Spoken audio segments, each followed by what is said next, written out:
Broadcasting corporation London में 1956 में बाबा साहब का स्पीच पब्लिश हुआ था कि उन्होंने बौद्ध धर्म उन्हें क्यों चाहिए। तो बाबा साहब यहाँ कहते हैं कि बौद्ध धर्म के समता यह तत्व मुझे आकर्षित करता है। बौद्ध धर्म की समता और करुणा यह विश्व के किसी अन्य संप्रदाय में मुझे नहीं मिलती और बौद्ध धर्म मुझे प्रज्ञा सिखाता है और यह प्रज्ञा सभी लोगों को सुखी जीवन, एक अच्छा जीवन जीने के लिए प्रज्ञा जरूरी है। यह स्पीच 1956 में लंदन में प्रकाशित हुआ था बाबा साहब का। 1930 से लेकर 1956 तक बाबा साहब एक बार नहीं बार बार बौद्ध धर्म का जिक्र उनके भाषणों में हमेशा करते रहे। तो फिलहाल 1956 में उन्होंने धम्म दीक्षा ली। उन्होंने दिया हुआ वचन, ली हुई प्रतिज्ञा उन्होंने पूर्ण की। बाबा साहब ने सारनाथ, मुंबई, नागपुर इन 3 शहरों की लिस्ट की थी जहां वो धम्म परिवर्तन करेंगे। फिर उन्होंने नागपुर का इतिहास देखते हुए नागपुर को ही चुना और वहां उन्होंने धम्म दीक्षा ली। और उन्होंने कहा है कि मनुष्य केवल खाना खाकर नहीं जीता, उसे मन है और उस मन को भी खाने की जरूरत है। और इस मन का खाना क्या है? तो विचार है। तो धम्म क्या काम करता है? तो धम्म हमें विचार देता है, धम्म हमें आशा देता है। और इसीलिए असमानता का अनेक अनुभव करने के बाद उन्होंने बौद्ध धर्म को स्वीकारा, क्योंकि धम्म जीवन में जरूरी है।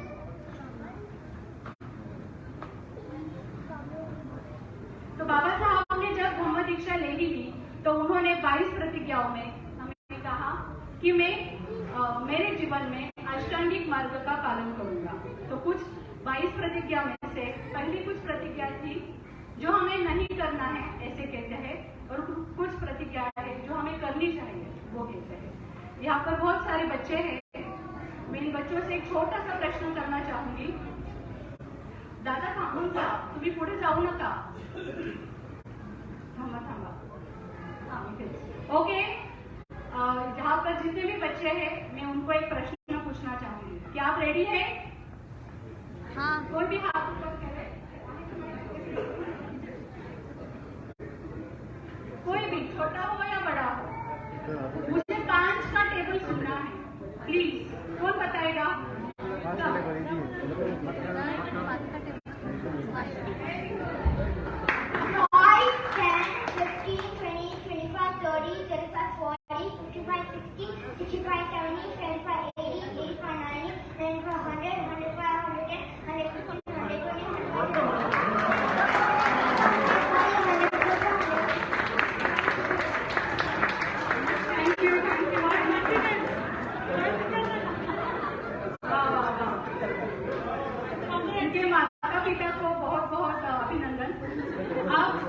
मैं आपसे एक रिक्वेस्ट करना चाहती हूँ कि आप सब अपनी आंखें बंद करें, आंखें बंद करें, शांत हो जाए, सांस की ओर ध्यान दें, आंखें बंद करें,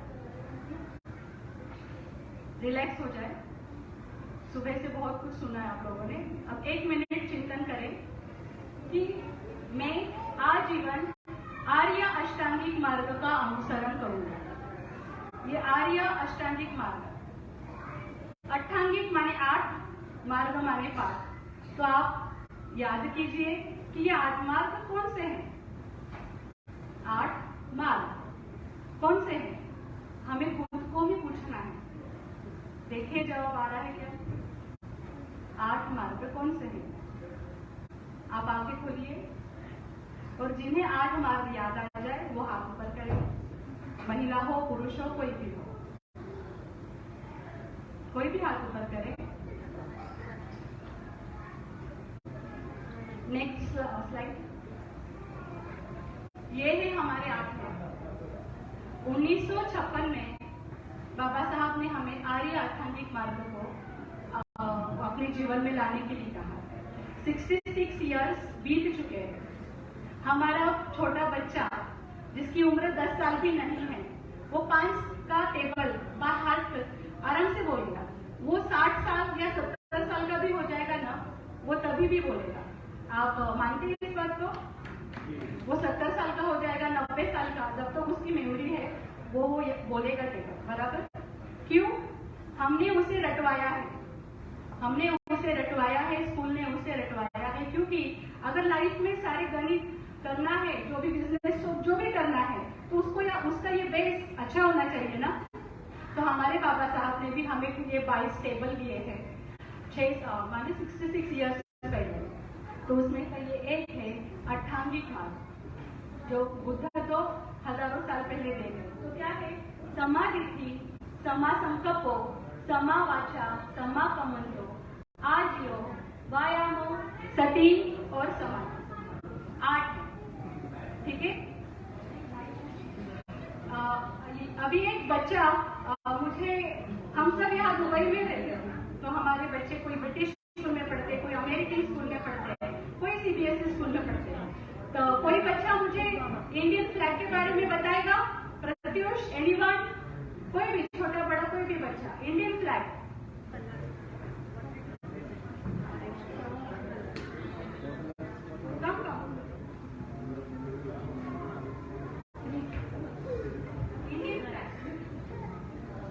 हमारे भारत के झंडे में सिर्फ 3 रंग है, नारंगी, सफेद और हरा। नारंगी शब्द का अर्थ होता है करेज, सफेद शब्द का अर्थ होता है प्यूरिटी और शांतता, और हरे रंग का अर्थ होता है समृद्धता। और एक नीला चक्र है, इसके लिए तालियां हो जाए। अचानक किसी को भी प्रश्न पूछे तो थोड़ा घबराई जाते हैं, लेकिन उससे अच्छे से उसका अर्थ भी पता है, सिर्फ नारंग बताए, अर्थ भी पता है। तो हम हमारे जन्मभूमि से हजारों किलोमीटर दूर है, फिर भी हमारे बच्चे को हमारे झंडे की रंग भी पता है और इंफॉर्मेशन उसका अर्थ भी पता है। सही है ना? अगली स्लाइड। और बाबा साहब हमें कहते हैं कि मैं आजीवन 10 पारमिताओं का पालन करूंगा। तो आप याद कीजिए, किसी को याद आ रहा है? 10 माने 10 पारमिता। तो कौन सी पारमिताएं हैं 10? कोई बताना चाहेगा महिलाओं में से?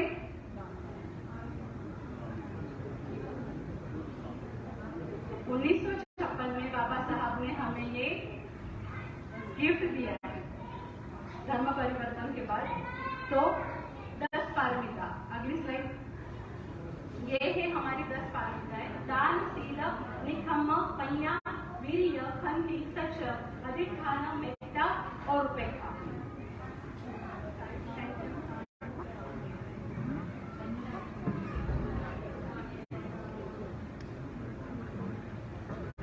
अब मैं आपको बताना चाहूंगी, नेक्स्ट स्लाइड। 13 अक्टूबर के दिन माने ये धम्म, और ये भी है हमारी प्रतिज्ञा है, जिसमें कि बाबा साहेब हमें कहते हैं कि भगवान बुद्ध का धम्म ही सद्धम्म है, यह मेरा विश्वास है। और हमें कहते हैं कि मेरा नया जन्म हो रहा है, ऐसा मैं मानता हूँ। बाबा साहब कह रहे हैं कि अब मेरा नया जन्म हो रहा है, ऐसा मैं मानता हूँ। फिर और मैं आजीवन बुद्ध की शिक्षा के अनुसार मेरा जीवन व्यतीत करूंगा। उन्होंने खुद कहा और लोगों ने दोहराया, जो उस समय उपस्थित थे, हम नहीं थे तब। हाँ ठीक है, पर हम फॉलो कर रहे हैं। तो ये प्रतिज्ञाओं में से कुछ विशेष प्रतिज्ञाएं मैंने आपके सामने रखी हैं। तो ये हुआ 14 अक्टूबर। तो 13 अक्टूबर के दिन बाबा साहब को पत्रकार लोगों ने प्रश्न पूछे। उनके प्रश्नों को उत्तर देते हुए बाबा साहब ने कहा, मैं बौद्ध धर्म के तत्वों का स्वीकार करने वाला हूँ। पत्रकारों ने प्रश्न किया, अब हीनयान चुनेंगे या महायान चुनेंगे? बाबा साहब ने कहा, मैं भगवान बुद्ध के तत्वों का स्वीकार करने वाला हूँ। मुझे मेरे समाज को हीनयान महायान इस मतभेद से अलिप्त रखना है। ये उनके शब्द है। मुझे मेरे समाज को हीनयान महायान इस मतभेद से अलिप्त रखना है। इसलिए मेरा जो समाज होगा, मेरा जो धम्म होगा, यह नवयान होगा। उन्होंने उस समय इस शब्द का प्रयोग किया और इससे भी ज्यादा उन्होंने वहां और फिर भी मैं इसी शब्दों को यहाँ लेना चाहती हूँ कि नवयान।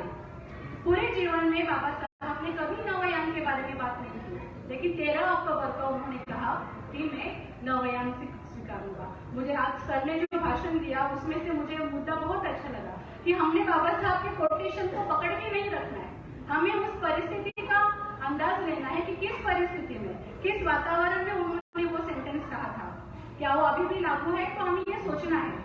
तो मुझे ये बताना है कि उस समय उन्हें प्रश्न पूछा गया और तब बाबा साहब जानते थे कि मेरा जो समाज है ना, वो ना पढ़ा लिखा है, ना बौद्ध धर्म के बारे में कुछ जानता है, पूरा भारत भूल चुका था बौद्ध धर्म को।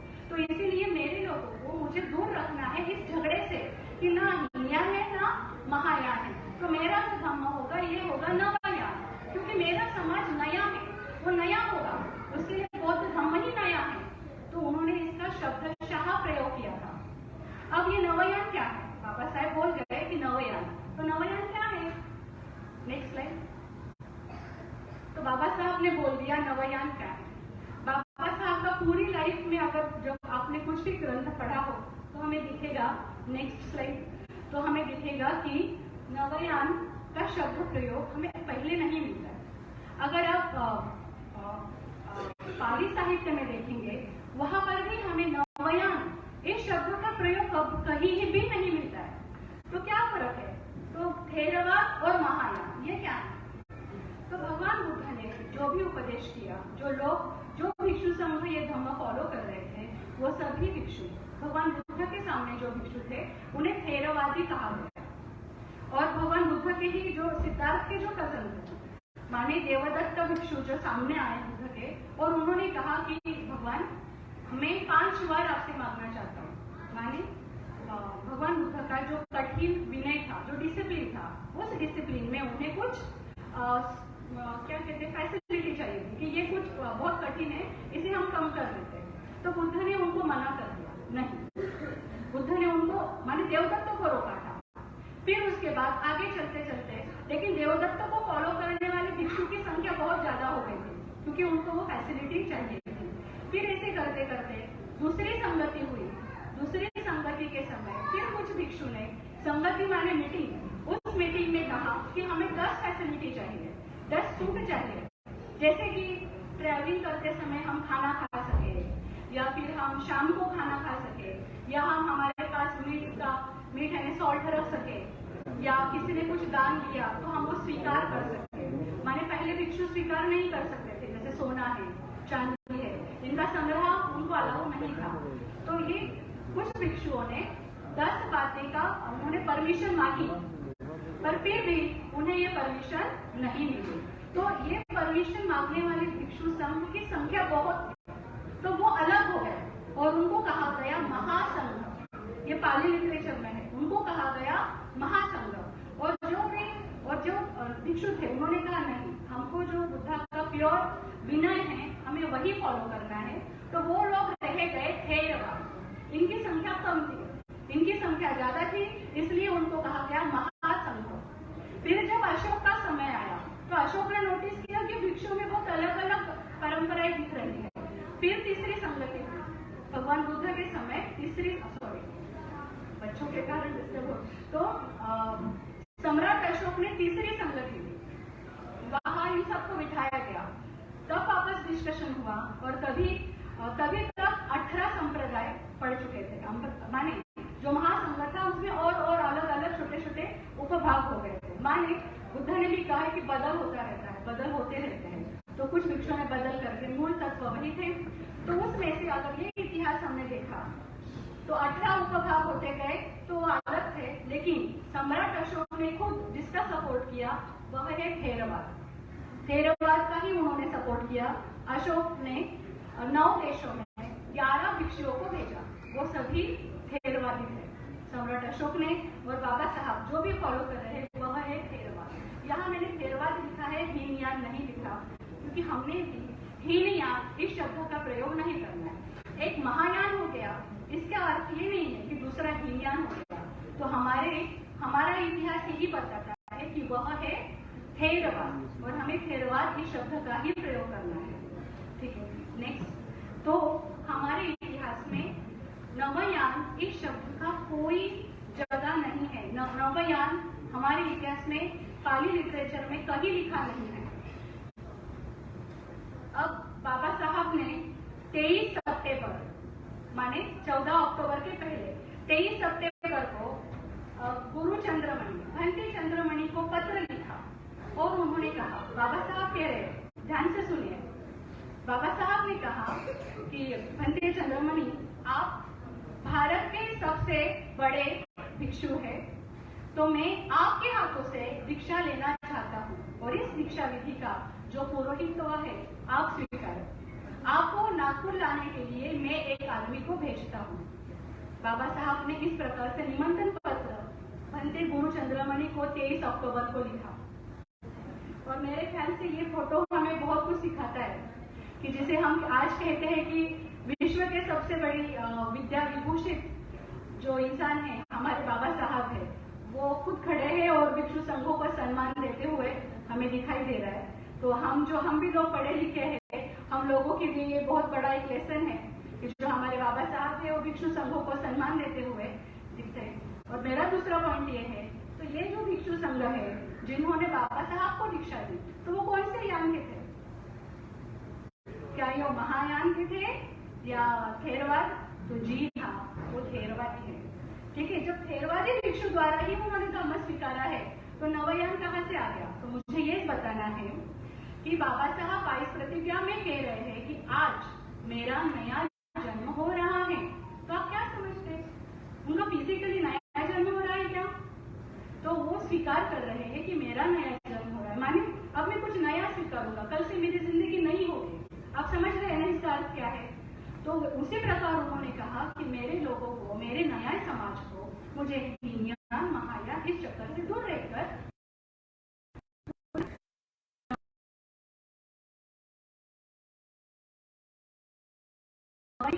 लिटरेचर हमें, क्योंकि समाज में ये बातें हो रही है कि हम नवयान है, तो आपके पास लिटरेचर है क्या? जैसे थेरवाद में हमारे पास शील है, कौन से शील है? पंचशील है, अठशील है, दसशील है, इसके ऊपर भी शील है। तो नवयान आपको क्या देता है? क्या नवयान का साहित्य है आपके पास? तो नवयान का कुछ नहीं है। जो शील हम बाबा साहब ने लिया, जो शील हम फॉलो करते हैं वो थेरवाद है। पारमिताएं हमने अभी पढ़े ना, वो पारमिताएं हमें थेरवाद में मिलती है, नवयान में नहीं। अट्ठांगिक मार्ग थेरवाद में हमें मिलता है, यही हमको सिखाता है, नवयान नहीं। और जो समाधि, ये तो बहुत बड़ा विषय है, हम अभी शील तक भी नहीं पहुंचे हैं। और प्रज्ञा, जो प्रज्ञा बाबा साहब ने स्वीकारी है, तो ये सभी हमें थेरवाद में, महायान में भी मिलता है, लेकिन हम नवयान में ये कुछ भी हमारे पास नहीं है। तो हम जो ले रहे हैं, तो मुझे यही बताना है कि नवयान यह बाबा साहब ने किया हुआ शब्द प्रयोग है। ये सब ना कोई अस्तित्व लिटरेचर में है, ना उस काल में कोई था। तो इसका हमने शब्दशास्त्र समझना है कि जो बाबा साहब के विचार है, उन्होंने कहा था कि नवयान। और इस भाषण के बाद उन्होंने एक बार कहा था कि मैंने बौद्ध धर्म की दीक्षा ली, तो इस पूरे विश्व में अगर कोई जिम्मेदार, बहुत बड़ी जिम्मेदारी किसी पर होगी तो मुझ पर है। क्योंकि अगर आप लोगों ने, बाबा साहब कहते हैं भाषण में, अगर आप लोगों ने बौद्ध धर्म के तत्व और उसके नियम अगर आपने कठोरता से पालन नहीं किए, तो लोग कहेंगे कि महानों ने बौद्ध धर्म स्वीकारा मगर उसका पालन ठीक से नहीं किया, उसे बांट दिया। ऐसे शब्दों का प्रयोग है। महारों ने बौद्ध धर्म लिया, लेकिन अगर आपने कड़ाई से शिस्ती से उसके तत्व को नहीं फॉलो किया, तो आप उस बौद्ध धर्म को बंटवा रहे हैं। इस प्रकार से शब्द प्रयोग बाबा साहब ने कहा। तो उन्होंने कहा ये जिम्मेदारी है, ये जिम्मेदारी मैंने खुद ली, आपको दी, और ये आपकी जिम्मेदारी है कि ये जो हमें धर्म मिला है, तो उसके तत्व हमें समझने हैं। नेक्स्ट, बाबा साहब ने धम्म लिया और हमें भी सौंपा। नेक्स्ट, तो बाबा साहब ने बड़े संघर्ष, पूरे जीवन में बड़े संघर्ष करके सबसे उत्तम धम्म को हमें दिया है, बुद्ध के विचारों को दिया है। अब ये हमारा वृक्ष कैसे और फले फूले, ये जिम्मेदारी, ये कारवा हमारा है। तो मैं इस द्वारा यही कहना चाहूंगी कि बहुत सारे लेखक आते हैं, बहुत सारे लोग आपके सामने बोलते हैं कि भगवान बुद्ध का धम्म मॉडर्न, बाबा साहब ने जो धम्म है वो अलग है। तो मेरे दोस्तों, वो कोई अलग नहीं है। हमने अभी ढूंढा भी नहीं है, हमने शुरुआत ही नहीं की है ठीक से। बाबा साहब ने एज इट इज जो धम्म है, कम से कम हम शुरुआत तो करें।